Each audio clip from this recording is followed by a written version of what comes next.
Le labyrinthe onirique, où les portes murmurent des malédictions, la poussière dansait dans l'unique rayon de soleil qui osait se filtrer à travers une fenêtre murée. Helena, caméra à la main, sentit un frisson qui ne provenait pas de l'air vicié. La maison aux 1000 portes se dressait devant elle, un monument à la folie architecturale. Un labyrinthe de bois vermoulu, de pierres émiettées et, surtout, de portes. D'innombrables portes.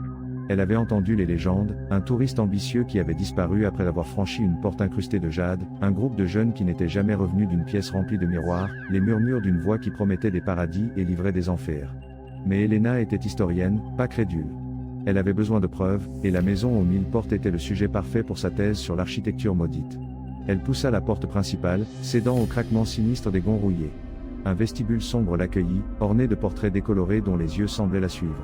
À gauche, une porte en chêne massif avec un heurtoir en bronze en forme de serpent. À droite, une porte étroite peinte d'un bleu ciel délavé, presque infantile. En face, un couloir qui se perdait dans la pénombre, jalonné de portes de toutes les tailles et de tous les matériaux imaginables. Choisis ton destin, murmura une voix douce, presque imperceptible. Helena sursauta, se retournant sur ses talons, mais elle était seule. Ce devait être le vent, pensa-t-elle, bien qu'elle ne sente aucun courant d'air. Poussée par la curiosité, elle ouvrit la porte bleue. Elle se retrouva dans un champ de lavande sous un soleil radieux. L'arôme était enivrant, les abeilles bourdonnaient joyeusement. Pendant un moment, Helena se permit de respirer la paix de cet endroit idyllique. Mais quelque chose ne collait pas. Les abeilles ne produisaient aucun son, le soleil ne projetait aucune ombre, et la lavande. La lavande était d'une couleur contre nature, presque phosphorescente. La porte se referma brutalement derrière elle. Helena essaya de l'ouvrir, mais elle était bloquée. La panique commença à lui étreindre la gorge. Elle cria, mais sa voix se perdit dans l'immensité du champ. Alors, la lavande commença à bouger. Pas comme agitée par le vent, mais comme si elle avait sa propre vie, l'enveloppant dans une marée pourpre. Helena courut, mais la lavande la suivait, de plus en plus près, de plus en plus haut. La dernière image qu'elle vit avant d'être consumée fut celle des tiges se tordant en forme grotesque, formant des visages moqueurs. Dans le vestibule, la porte bleue s'ouvrit seule, révélant un champ de lavande fanée et poussiéreuse. Helena n'était nulle part. Décidée à ne pas subir le même sort, Helena prit son courage à deux mains et choisit la porte en chêne avec le serpent. En l'ouvrant, elle fut accueillie par la chaleur suffocante d'une jungle. L'air était dense et humide, rempli de sons d'animaux inconnus. Des singes hurlaient au loin, des insectes crissaient autour d'elle, et le sol tremblait sous la force de créatures invisibles. Elle avança avec prudence, se frayant un chemin à travers les broussailles. Soudain, elle sentit une présence derrière elle. Elle se retourna et vit une silhouette haute et mince, vêtue de haillons, l'observant avec des yeux enfoncés et affamés. C'était un spectre, une âme piégée dans la maison aux 1000 portes, condamnée à errer éternellement dans ses couloirs. Le spectre se jeta sur elle, ses mains osseuses tentant de la saisir. Helena cria et courut, trébuchant sur des racines et des lianes. Le spectre la poursuivait, son souffle glacé lui effleurant le cou. Finalement, elle arriva à une clairière où se dressait un autel de pierre couvert de sang séché. Sur l'autel, un démon à la peau écailleuse et aux yeux flamboyants attendait. Sa voix, un tonnerre guttural, résonna dans la jungle. « Tu as choisi ma porte, mortelle. Maintenant, tu dois offrir un sacrifice. » Helena comprit son erreur. La voix ne la guidait pas, elle la trompait. La maison aux 1000 portes n'était pas un labyrinthe de destin, mais un piège conçu pour nourrir ses habitants infernaux. Sans hésiter, Helena se jeta au sol, implorant pour sa vie.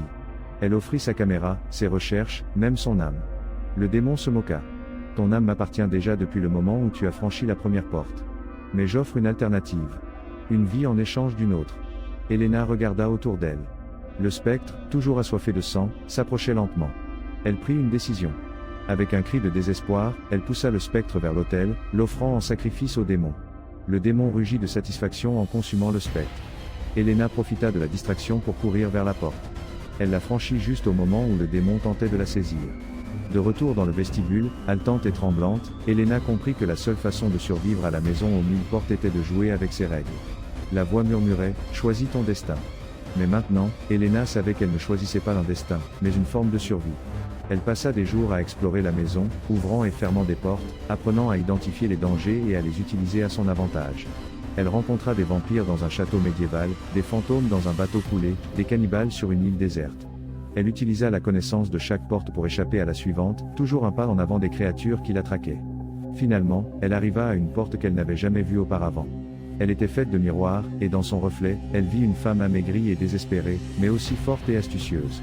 La porte ne la menait pas à un autre endroit, mais à elle-même. En l'ouvrant, elle se retrouva de nouveau dans le vestibule, mais quelque chose avait changé. La maison aux 1000 portes n'était plus une prison, mais une extension de sa propre volonté. Elle avait appris à contrôler le labyrinthe, à maîtriser ses dangers. Elena sortit de la maison, laissant derrière elle les portes et les spectres. Elle n'était plus la même personne qu'à son entrée. La maison aux 1000 portes l'avait transformée en quelque chose de plus, quelque chose de moins humain. Elle retourna à l'université, présenta sa thèse, et devint une experte reconnue en architecture maudite. Mais elle ne fut plus jamais heureuse. La voix continuait de lui murmurer, l'invitant à retourner au labyrinthe. Un jour, Elena disparut. Certains disent qu'elle retourna à la maison aux 1000 portes, pour devenir sa nouvelle propriétaire, la gardienne de ses secrets. D'autres disent qu'elle trouva une porte qui la mena à un endroit encore plus terrible, un endroit dont elle ne pourra jamais échapper. Mais la vérité est que personne ne le sait. La maison aux 1000 portes garde ses secrets, murmurant des malédictions à ceux qui sont assez fous pour franchir son seuil.